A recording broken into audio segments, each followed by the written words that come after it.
जब भी मेरे घर में कोई बीमार होता तब उसको डॉक्टर के बजाय हमारे शहर के मशहूर बाबा के पास ले जाया जाता। पता नहीं बाबा ऐसा क्या करते। वह इंसान जाता तो रोता पीटता था लेकिन बड़ा खुश होकर वापस आता। और यह भी एक खास बात थी कि वह बाबा सिर्फ लड़कियों का ही इलाज करते थे। हमारे खानदान की जितनी भी लड़कियां जो कि अभी 18 साल की नहीं हुई थी, उन सब का इलाज बाबा के यहाँ ही होता था। मैं काफ़ी छोटी थी और मुझे पता ही नहीं था कि वहाँ ऐसा क्या होता है कि परेशान हाल जाती हैं और बड़ी खुशी खुर्रम वापस आती हैं। आखिर ऐसी राज को सोचते हुए मैं भी बड़ी हो गई। मैं खुश लड़की थी, कभी किसी से लड़ाई नहीं करती थी, हर किसी से प्यार से पेश आती थी। बहुत ज़्यादा पढ़ाकू नहीं थी लेकिन फिर भी स्कूल के ग्रेड बहुत अच्छे आते थे। इसी तरह ज़िंदगी अच्छी गुजर रही थी। और आज मेरा बर्थडे था, मेरा 16वां बर्थडे। इस बार मुझे बर्थडे की बहुत खुशी थी क्योंकि मुझे पता चला था कि मेरे पापा मुझे इस बार कुछ स्पेशल गिफ्ट देने वाले हैं। लेकिन जैसे ही रात के 12 बजे और मैं 16 साल की हुई तो मेरे पेट में दर्द होना शुरू हो गया। मेरे पापा पीर बाबा के पक्के मुरीद थे। पापा को उनके दरबार से छुट्टी नहीं मिलती थी कि मेरी गिरती सेहत पर वह कभी ध्यान नहीं देते। जब तक मेरी माँ जिंदा थी उन्होंने मेरा ख्याल रखा, पर जब मैं 14 साल की हुई तो मेरी माँ इस दुनिया से चली गई। जब मैं 16 साल की हुई तो यह पेट दर्द मेरी जान का दुश्मन बन गया। मैंने कई बार अपने पापा से पेट दर्द की शिकायत की लेकिन उन्होंने ध्यान ही नहीं दिया। मैं घर में हमेशा अकेली होती थी और घर का सारा काम भी मुझे ही करना पड़ता था और सारा दिन उन्हें मेरी फिक्र ही नहीं होती थी। ऐसा नहीं था कि मेरे पापा मुझसे प्यार नहीं करते थे, मेरी परवाह नहीं करते थे। मैं उनकी इकलौती बेटी थी और मैं उन्हें बहुत प्यारी थी, लेकिन वह शुरू से ही एक लापरवाह इंसान थे। फिर एक रात उन्हें घर आने में देर हो गई तो मैंने दरवाजे को कुंडी अंदर से लगा ली। फिर डर के मारे मेरा बहुत बुरा हाल था। मोहल्ले के आवारा लड़कों को शायद खबर हो गई थी कि पापा को आज घर आने में देर हो जाएगी, तो उन्होंने मेरे घर के इर्द गिर्द घूमना शुरू कर दिया। मेरे पास एक छोटा सा मोबाइल था। मैंने पापा को फ़ोन करने की कोशिश की तो पता चला मोबाइल में तो नेटवर्क ही नहीं है। मैं बहुत घबराई हुई थी। जैसे जैसे रात होती जा रही थी मेरे पेट का दर्द भी बढ़ता जा रहा था। फिर अचानक से मुझे ऐसा लगा जैसे कि कोई दीवार कूदकर मेरे घर में आया हो। फिर क्या था, मेरी तो जान ही निकल गई। मैंने अपने आप को कमरे में बंद कर लिया और डर की वजह से मेरा बुरा हाल था। मैं अपने कमरे में बेड पर बैठी हुई थी, तभी अचानक से दरवाजे पर दस्तक हुई। हिना, दरवाज़ा खोलो, तुमसे मिलने के लिए आया हूँ। खिड़की के बाहर से एक लड़के की आवाज़ आई तो उसकी आवाज़ सुनकर मैं डर से थर थर काँपने लगी। मैंने सोचा कि अगर मैं चीखना चिल्लाना शुरू कर दूंगी तो उल्टा बदनामी मेरी ही होगी, बात कहाँ से कहाँ पहुँच जाएगी। अब मैं ऐसे सिमटी हुई खिड़की की ओर देख रही थी जैसे वहाँ पर कोई भूत प्रेत खड़ा हो। अब थोड़ी देर के बाद जब मुझे एहसास हुआ कि वहाँ पर कोई नहीं है तो मैं धीरे से जाकर उस खिड़की को खोलकर देखने लगी तो वहाँ पर कोई भी नज़र नहीं आया। इतने में मेन डोर का दरवाज़ा बजा और वहाँ से पापा के बोलने की आवाज़ आई तो मेरी जान में जान आई। मैंने फ़ौरन भागकर दरवाज़ा खोला और मैं रोते हुए पापा के गले लग गई। पापा ने मुझे रोते हुए देखा तो पूछने लगे, बेटा क्यों रो रही हो? इस पर मैं पापा से बोली, पापा जिस जवान बेटी का बाप घर से बाहर हो और आधी रात को लौट कर आए तो वह रोएगी नहीं तो क्या करेगी? तो पापा कहने लगे कि आज भी पीर बाबा के यहाँ पर मुरीदों की बहुत भीड़ थी, इसलिए मुझे आने में देर हो गई, और अंदर आकर कमरे में बैठ गए। यह देखकर मैंने पापा से कहा कि पापा, आपको एहसास होना चाहिए कि घर पर माँ नहीं है। अब जिनके सहारे आप मुझे घर में अकेला छोड़कर जाते थे, मैं अकेली थी और डर की वजह से भी मैं सो नहीं सकी। मैंने पापा को ये नहीं बताया कि कोई दीवार कूदकर अंदर घर में आया था। वो जो भी था पापा को आता देखकर शायद उसके साथी और वो लोग भाग गए थे। इस पर पापा कहने लगे कि पूरे मोहल्ले के लोग हमारे जान पहचान वाले हैं, पूरे मोहल्ले वाले तुम्हें बहुत अच्छे से जानते हैं, तो तुम्हें डरने की क्या ज़रूरत थी। पापा ने यह सब कहा तो मैं उनकी सादगी पर हैरान होकर रह गई। जिन मोहल्ले वालों को वह अपना कह रहे थे वही कुछ देर पहले दीवार कूदकर अंदर घर में आए थे और उनकी इज्जत तार तार करने को तैयार थे। कोई इतना भी सीधा कैसे हो सकता है? मैं हैरान थी, लेकिन बाप और बेटी के बीच में इज्जत का रिश्ता होता है और झिझक भी होती है। उसी झिझक की वजह से मैं पापा से खुलकर ना कह सकी। पापा ने मुझे सोने को कहा और खुद बरामदे में चटाई बिछाकर ज़मीन पर सो गए। मैं कमरे में अंदर आई और बेड पर लेटकर सो गई। सुबह उठी तो फिर से मेरे पेट में बहुत तेज़ दर्द हुआ और मैं रोने लगी। मैं किचन में बैठी हुई रो रही थी कि तभी पापा आ गए चाय पीने के लिए। तो उन्होंने मेरे रोने की वजह पूछी तो मैंने पापा को बताया कि पेट दर्द तो मेरी जान लेकर ही रहेगा। तब पापा ने मुझे इस तरह रोते हुए देख लिया तो उन्होंने कहा, ठीक है, हम तुम्हें पीर साहब के दरबार में ले चलते हैं। वहाँ पर पीर बाबा की दुआ से सब ठीक हो जाते हैं। रोज़ाना औरतें किसी न किसी बीमारी या कोई भी दर्द लेकर उनके पास आती हैं।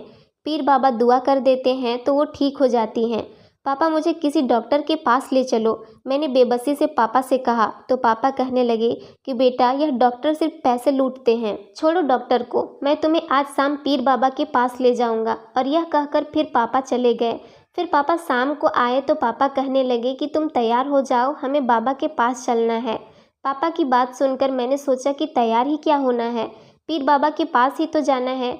मैंने एक चादर ओढ़ ली और पापा के साथ चल दी। जैसे ही मैं दरबार में पहुंची तो मुझे एक मुरीद ने रुकने को कहा कि पीर बाबा अभी दुआ कर रहे हैं, और मैं यह सुनकर वहीं पर बैठ गई। अभी कुछ ही समय हुआ था बैठे हुए कि तभी पीर बाबा अंदर आए और मुझे देखते हुए बोले, अच्छा, तो ये है तुम्हारी बेटी हिना। पीर बाबा ने हाथ मेरे सर पर रख कर पूछा तो पापा ने कहा कि जी हाँ, यही है मेरी बेटी हिना। पीर बाबा ने कहा कि बहुत बड़ी हो गई है, यह तो पहले जब इसे यहाँ पर लेकर आए थे तो यह शायद 4-5 साल की थी। पापा ने कहा कि उस टाइम इसे बुखार हुआ करता था जो आपकी दुआ से ठीक हो गया था, और अब इसे तेज पेट दर्द की शिकायत है जो कि ठीक ही नहीं हो रही। पापा ने बताया तो पीर बाबा ने मेरी ओर देखना शुरू किया और कहा कि मेरे पास आओ। तो मैंने पापा की तरफ देखा तो पीर बाबा ने कहा कि मुझे तुम्हारे ऊपर दम करना है बेटा। पीर बाबा ने मेरी बीमारी को भांपते हुए कहा। तो इस पर पापा कहने लगे, हाँ बेटा, बाबा दम करेंगे। तो मैं पीर बाबा के थोड़ा करीब होकर बैठ गई।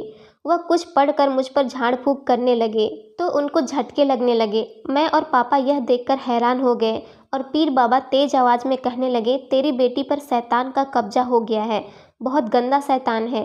पीर बाबा ने कहा तो पापा परेशान हो गए। पापा परेशानी से बोले कि बाबा अब क्या होगा। तो पीर बाबा ने कहा कि घबराने की कोई बात नहीं है, बस थोड़ा सा काम करना होगा। 1 महीने तक झाड़ फूंक करना होगा, शैतान अपने आप भाग जाएगा, वरना कभी नहीं जाएगा। पीर बाबा से पापा ने कहा कि ठीक है, मैं इसे रोज़ाना 1 महीने तक आपके दरबार में रोज़ लाता रहूँगा। पापा ने कहा तो पीर बाबा ने कहा कि नहीं नहीं, बहुत गंदा और बड़ा शैतान है, इसलिए तुम्हें यहाँ दरबार में अपनी बेटी को छोड़कर जाना होगा। मैं रोज़ाना इस पर झाड़ फूंक कर दिया करूँगा, और जब तक इसका झाड़ फूंक होता रहेगा इसको किसी के सामने जाने की इजाज़त नहीं होगी। पापा ने कहा कि पीर बाबा, आप इसे दरबार में रखें और इसके साथ मैं भी यहीं पर रहूँगा। तो यह सुनकर पीर बाबा को गुस्सा आ गया और कहने लगे, क्या तुझे मुझ पर भरोसा नहीं है? मैं तेरा पीर हूँ पिछले 20 सालों से। क्या तुम यह समझ रहे हो कि मैं तुम्हारी बेटी के साथ कुछ गलत करूँगा? पीर बाबा नाराज़ हुए तो पापा ने उनकी बात मान ली। मैं हैरान हो गई और पापा से कहने लगी कि वह 1 महीने के लिए मुझे यहाँ छोड़कर कैसे जा सकते हैं। लेकिन पापा ने कहा कि परेशान ना हो बेटी, मैं यहाँ पर आता जाता रहूँगा। लेकिन पीर बाबा ने कहा कि झाड़ फूंक के दौरान इसे किसी से बात करने या मिलने की इजाज़त नहीं दी जाएगी। फिर मैंने सोचा कि पापा को पीर बाबा पर इतना अंधा विश्वास है तो ज़रूर कोई ना कोई बात तो होगी, इसलिए मैंने उनकी बात मान ली। लेकिन फिर भी मेरा दिल घबरा रहा था।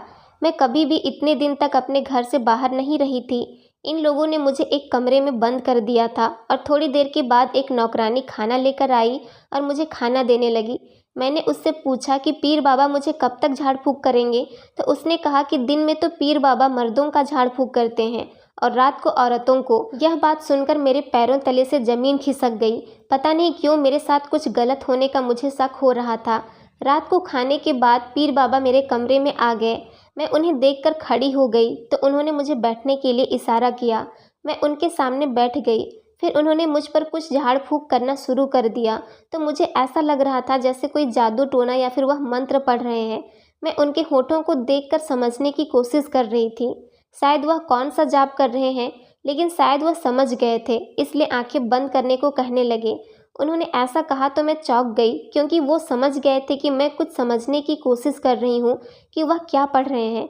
इसलिए उन्होंने मुझे आंखें बंद करने के लिए कहा। जब झाड़ फूंक किया जाता है तो आंखें बंद करनी होती है, वरना झाड़ फूंक का असर नहीं होता है। पीर बाबा ने मुझसे ऐसा कहा तो मैंने उनके कहने के मुताबिक आंखें बंद कर ली। कुछ दिन तक तो ऐसे ही झाड़ फूँक करता रहा तो मैं भी आराम से हो गई कि चलो कुछ भी गलत नहीं हो रहा है। झाड़ फूँक के साथ साथ मुझे दवाइयाँ भी दी जा रही थी और दवाइयों से मेरा पेट दर्द भी ठीक हो गया था और फिर मुझे सुकून मिला। इसी बीच पापा आते रहते लेकिन उन्हें मुझसे मिलने नहीं दिया जाता था। मुझे अंदर से उनकी आवाज़ सुनाई देती थी। वह मुझसे मिलना चाहते थे लेकिन उन्हें इजाज़त नहीं दी जाती थी। पर मुझे इस बात की खुशी हुई थी कि पापा मेरा ख्याल रखते हैं और रोज़ाना ही मेरी खैरियत पूछने के लिए आते जाते रहते हैं। सब कुछ ठीक चल रहा था। मुझे लगा कि मैं बिना वजह ही पीर बाबा पर शक कर रही हूँ। वो वैसे नहीं थे जैसा मैं उन्हें समझ रही थी। 1 महीने के बाद जब झाड़ फूँक पूरा हो गया तो पापा मुझे लेने के लिए पीर बाबा के दरबार में आए। पापा मुझे खिड़की से अंदर आते हुए दिखाई दे रहे थे। मैं फौरन दरवाजे के पास गई तो दरवाज़ा बाहर से बंद था। मुझे अंदर ही पीर बाबा और पापा की आवाज़ सुनाई दे रही थी, जिसे सुनकर मेरे पैरों तले से ज़मीन खिसक गई। पापा ने कहा कि मैं अपनी बेटी को लेने के लिए आया हूँ। तो इस पर पीर बाबा ने पापा से कहा कि तुम्हारी बेटी तो यहाँ से काफ़ी दिन पहले ही अपने किसी पुराने आशिक के साथ भाग गई है। ये सुनकर तो जैसे मेरे सिर पर आसमान गिर पड़ा। यह पीर बाबा क्या बोल रहा था? पापा ने कहा कि तुम झूठ बोल रहे हो, मेरी बेटी ऐसी नहीं है। मेरी बेटी मुझे वापस करो वरना मैं बहुत बुरा करूँगा तुम लोगों के साथ। पीर बाबा के 2 मुरीद अंदर दाखिल हुए। मैंने चीखना चिल्लाना शुरू कर दिया और पापा को यह बताने की कोशिश करने लगी कि मैं अंदर यहाँ पर मौजूद हूँ, लेकिन दोनों ने मुझे इस कदर कस के पकड़ रखा था और मेरे हाथ पीछे बांध दिए और मेरे मुंह में कपड़ा ठूस दिया। इन दोनों ने मुझे कुर्सी से बांध दिया। अब मैं अपने आप को छुड़ाने की कोशिश कर रही थी। मैं चिल्ला रही थी लेकिन सब कुछ बेकार था। मैं बिल्कुल बेबस हो चुकी थी। मुझे कुछ भी समझ नहीं आ रहा था कि यह सब क्या हो रहा है। मुझे बाहर से पीर बाबा और पापा के लड़ने की आवाज़ आ रही थी और मुझे अब महसूस हो रहा था कि पीर बाबा के मुरीद पापा को मार रहे हैं। तो मेरा दिल टूट कर बिखर रहा था। मेरे पापा के साथ इतना बुरा हो रहा था, वह भी इस दरबार में जिस दरबार को वह 20 सालों से अपना उस्ताद मानते आ रहे थे। दोनों मुरीदों में से एक बाहर गया और जब वह वापस आया तो उसके हाथ में एक इंजेक्शन था। उनमें से एक ने मेरा हाथ पकड़ा और दूसरे ने मुझे इंजेक्शन लगाया। जैसे ही मुझे इंजेक्शन लगा थोड़ी ही देर में मैं बेहोश हो गई। जब मुझे होश आया तो मेरे पैरों तले से ज़मीन खिसक गई, क्योंकि मैं जहाँ पर थी वो बिल्कुल एक नई जगह थी और वहाँ पर 3-4 पहरेदार खड़े थे। यानी कि इन लोगों ने मुझे पकड़ने के बाद अपना ठिकाना ही बदल दिया था और मुझे दूसरी जगह ले आए थे। इस वक्त मेरे हाथ पाँव खुले हुए थे और मेरे मुंह पर पट्टी भी नहीं बंधी थी। मैं वहाँ से उठकर भागना चाहती थी लेकिन मुझे चक्कर आ गए और मैं वहीं पर गिर गई। मैं एक बार फिर से उठना चाहती थी तो उसके मुरीदों ने मुझे पकड़ लिया। यह लोग शायद मुझे दूसरे शहर ले आए थे। एक तो मुझे अपनी इज्जत की पड़ी थी कि अब वो यहाँ मेरे साथ क्या करेंगे, और दूसरी ओर मुझे अपने बाप की पड़ी थी कि मेरे पापा के साथ इन लोगों ने क्या किया होगा। मेरे पापा की ईमानदारी ने सब कुछ बिगाड़ कर रख दिया था। मेरी ज़िंदगी में तो एकदम से तूफान आ गया था। थोड़ी देर बाद पीर बाबा कमरे में दाखिल हुए और अपने मुरीदों को बाहर जाने का इशारा किया। उसके मुरीद बाहर चले गए तो वो मेरे करीब आया और मेरे साथ ज्यादती करने की कोशिश करने लगा, लेकिन मेरे पास में रखा फूलदान उठाकर मैंने उसके सिर पर जोर से दे मारा और उसके सिर से खून निकलने लगा। मेरा वार इतना तेज था कि पीर बाबा वहीं पर गिर पड़े और अब मेरे पास यही मौका था वहाँ से भाग निकलने का। इससे पहले कि उसके मुरीद अंदर आ जाते तो मेरे लिए काफ़ी मुसीबत खड़ी हो जाती। मैंने खिड़की का जायजा लिया तो वहाँ से भागना आसान था। मैंने अपनी चादर ओढ़ ली और खिड़की से कूदकर भागने की कोशिश की। मैं अपनी कोशिश में कामयाब हो गई। यह कमरा शायद घर के पीछे के आखिरी कोने में बना था, जहाँ से मुझे निकलने में आसानी हो गई, क्योंकि पीर बाबा के मुरीद आगे पहरा दे रहे थे। शायद उनका ध्यान पीछे नहीं गया कि मैं पीछे से भाग सकती हूँ। किस्मत मेरा साथ दे रही थी। काफ़ी देर के बाद मैं दीवार के बाहर आ गई और सड़क पर भागने लगी। भागते भागते रात हो गई और रात के समय सड़क सुनसान थी और मुझे भागने में आसानी हो रही थी। लेकिन थोड़ी ही देर के बाद मुझे चक्कर आने शुरू हो गए, क्योंकि इन लोगों ने मुझे नशे के इंजेक्शन दिए थे जिसका असर अभी भी बाकी था। मैं खाली पेट ही भाग रही थी। मैंने कुछ दिनों से खाना भी नहीं खाया था। मुझसे अब चला भी नहीं जा रहा था और मैं लड़खड़ा कर बीच सड़क पर गिरकर बेहोश हो गई। मेरी आंखें खुली तो मैंने खुद को एक हॉस्पिटल में पाया। मैंने उससे पूछा कि मुझे यहाँ पर कौन लेकर आया है, तो उसने मुझे बताया कि डॉक्टर साहब की नाइट ड्यूटी थी और वो अपना ड्यूटी ख़त्म करके वापस अपने घर जा रहे थे, तो उन्होंने तुम्हें रास्ते में बेहोश पाया और उठाकर यहाँ ले आए। उसने मुझसे कहा कि शुक्रिया अदा करो कि तुम्हें रात में डॉक्टर जैसा इंसान मिल गया। वरना रात के इस पहर तो सड़कों पर शैतान ही घूमते हैं। मैंने नर्स से कहा कि मैं डॉक्टर साहब से मिलना चाहती हूँ और उनका शुक्रिया अदा करना चाहती हूँ। उन्होंने मुझे बचाया है, मैं उनकी शुक्रगुजार हूँ। नर्स ने उन्हें बुलाया तो मैंने देखा कि वहाँ 25 साल का खूबसूरत इंसान था। मैंने उसका शुक्रिया अदा किया और कहा कि मुझे मेरे पापा के पास छोड़ाओ। उन्होंने मुझसे कहा कि तुम्हें अभी आराम करने की ज़रूरत है और डॉक्टर साहब ने मुझसे मेरे पापा का नंबर भी मांगा ताकि वह पापा को बुला सके, लेकिन पापा का नंबर बंद जा रहा था। यह सुनकर मैं ज़ोर ज़ोर से रोने लगी तो डॉक्टर ने मुझसे रोने की वजह पूछी तो मैंने उन्हें बता दिया कि मेरे साथ क्या क्या हुआ है। डॉक्टर साहब, मुझे लगता है कि उन्होंने मेरे पापा को कुछ नुकसान पहुंचा दिया है, तभी उनका नंबर बंद आ रहा है। मैंने कहा तो डॉक्टर साहब ने मुझे दिलासा दिया और अगले ही दिन मुझे मेरे घर ले गए। मैंने उन्हें अपना पता बताया तो वह खुद ही मुझे अपनी गाड़ी से छोड़ने आ गए। डॉक्टर साहब को देखकर मैं हैरान थी कि कहाँ वह पीर बाबा दीन धर्म का इस्तेमाल करके लोगों को लूटने वाला और कहाँ यह डॉक्टर साहब जैसे नेक दिल इंसान बिना कोई शर्त के मुझे मेरे पापा के पास पहुँचा रहे थे, वरना पीर बाबा ने तो मुझे मेरे बाप से अलग ही कर दिया था। मैं पूरे रास्ते यही दुआ कर रही थी कि मेरे पापा को कुछ ना हुआ हो। जैसे ही मैं घर में दाखिल हुई तो देखा कि मेरे पापा चारपाई पर पड़े हुए हैं और उनके हाथ पैर और सिर में पट्टी बंधी हुई थी, यानी कि पीर बाबा की मुरीदों ने उन्हें मार मार कर उनकी हालत ख़राब कर दी थी। पापा ने मुझे देखा तो रोने लगे और कहने लगे कि मेरी बच्ची, मुझे माफ़ कर दे, मैंने खुद तुझे उस दरिंदे के हवाले कर दिया, मैं तेरी हिफाजत ना कर सका। इन लोगों ने मेरी इतनी बुरी हालत कर दी कि मैं खुद से पानी भी नहीं पी रहा हूँ। मोहल्ले के कुछ लोग आ जाते हैं मेरी खिदमत करने के लिए। मुझे मेरी जान की फ़िक्र नहीं थी, मुझे सिर्फ तुम्हारे इज्जत की फ़िक्र थी। और इन 10 दिनों में मैंने खूब दुआएं की। पापा ने डॉक्टर की तरफ देखा तो मैंने कहा कि पापा, यह आपकी दुआओं का ही नतीजा है जो मैं आज यहाँ पर सही सलामत खड़ी हूँ। मेरी माँ जिंदा होती तो आज मेरे लिए दुआएं करती, लेकिन बाप की दुआओं में कितना असर होता है आज यह बात साबित हो गई। और मैंने अपनी आप बीती एक एक करके पापा को सब कुछ सुना दी कि मैं कैसे उन्होंने मुझे बेहोशी का इंजेक्शन दिया और मुझे दूसरे शहर ले गए, मैं कैसे वहाँ से भागी और फिर मुझे डॉक्टर जैसे शरीफ इंसान मिल गए। मेरी सारी बात सुनकर पापा ने डॉक्टर साहब का शुक्रिया अदा किया कि उन्होंने जो मेरी मदद की थी। डॉक्टर साहब ने कहा कि हम पुलिस में कंप्लेन कर देते हैं, फिर पीर बाबा और उनके मुरीदों को जेल जाना चाहिए, क्योंकि आज तो आपकी बेटी की इज्जत बच गई।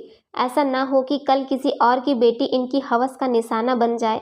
और डॉक्टर साहब अपनी गाड़ी पर बैठाकर हम दोनों को पुलिस स्टेशन ले गए। जैसे ही FIR हुई तो पुलिस ने पीर बाबा और उनके चेलों को गिरफ्तार कर लिया। इनका रिकॉर्ड चेक किया गया तो पता चला कि इन्होंने न जाने कितनी लड़कियों के साथ यह गलत काम कर चुके हैं। यह लोग झाड़ फूंक के चक्कर में न जाने कितनी औरतों की ज़िंदगी बर्बाद कर चुके हैं और आज जेल में बंद है। और कुछ दिन बाद डॉक्टर साहब ने अपने छोटे भाई का रिश्ता मेरे लिए मेरे घर पर भेजा तो मैं यह देखकर हैरान रह गई कि उनका भाई भी डॉक्टर की पढ़ाई कर रहा था और मुझे यकीन ही नहीं हो रहा था कि एक भविष्य के डॉक्टर के साथ मेरी शादी होने जा रही है। आज मैं अपने पति के साथ एक अच्छी ज़िंदगी गुजार रही हूँ और पीर बाबा और उसके चेले जेल की चक्की पीस रहे हैं। दोस्तों, मैं उम्मीद करती हूँ आपको हमारी कहानी पसंद आई होगी। कहानी पसंद आई है तो वीडियो को लाइक करें, चैनल पर नए हैं तो चैनल को सब्सक्राइब करें और हाँ, नोटिफिकेशन बेल को ज़रूर दबाएं ताकि अगली अपडेट सबसे पहले आपको मिले। धन्यवाद दोस्तों।